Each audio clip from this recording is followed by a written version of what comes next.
Thank you all. We just finished our first cabinet meeting of 2007. I want to thank my cabinet officers for joining me here. We discussed our priorities for the next 2 years and how we plan to achieve them. The Congress has changed. Our obligations to the country haven't changed. Tomorrow, members of the 110th Congress will take their oaths of office, and I congratulate them. I welcome their arrival into town. I'm looking forward to working with them, and so are members of my cabinet.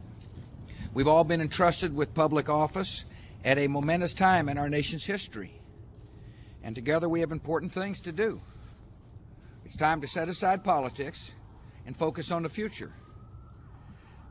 I've been encouraged by the productive meetings that I've had with many of the new leaders of Congress, people from both parties. I want to thank them for coming down to the White House and talking to me about their ambitions and their goals for our country.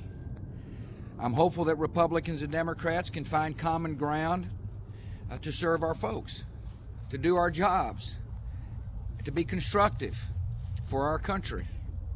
One area where we must work together is that we got to make sure we spend the people's money wisely. Over the past few years, pro-growth economic policies have generated higher revenues. Together with spending restraint, these policies allowed us to meet our goal of cutting the budget deficit in half 3 years ahead of schedule. We did so without taxing the working people. We kept taxes low. It's now time to take the next step.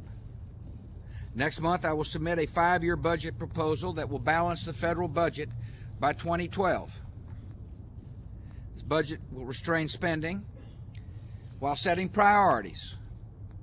It will address the most urgent needs of our nation, in particular, the need to protect ourselves from radicals and terrorists, the needs to win the war on terror, the need to maintain a strong national defense, and the need to keep this economy growing by making tax relief permanent.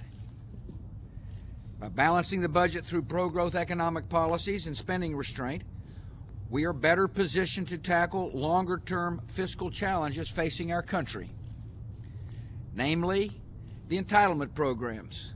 These programs need to be reformed for the sake of younger Americans.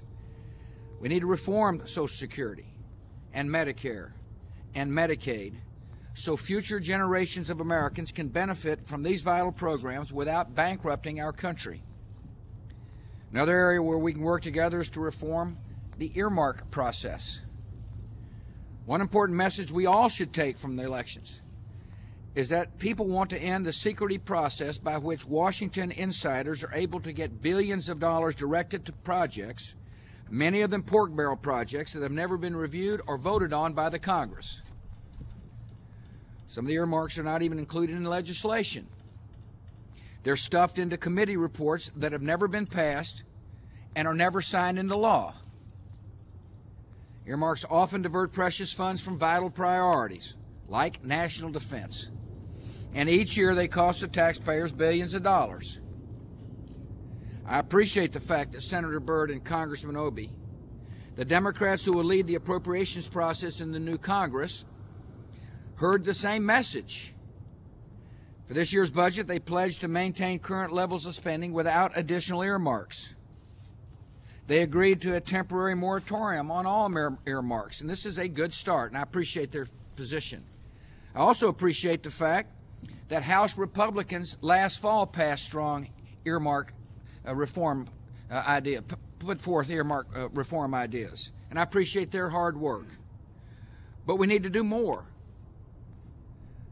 Here's my own view to end the dead of the night process. Congress needs to adopt real reform that requires full disclosure of the sponsors, the costs, the recipients, and the justifications for every earmark.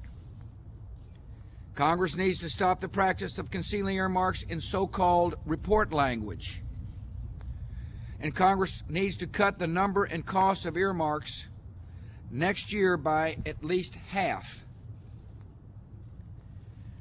To help rein in wasteful spending and restore fiscal discipline in Washington, I call on Congress to give the President the tool that 43 governors have, a line item veto. These are just a few of the issues that we're going to need to work on in the year ahead.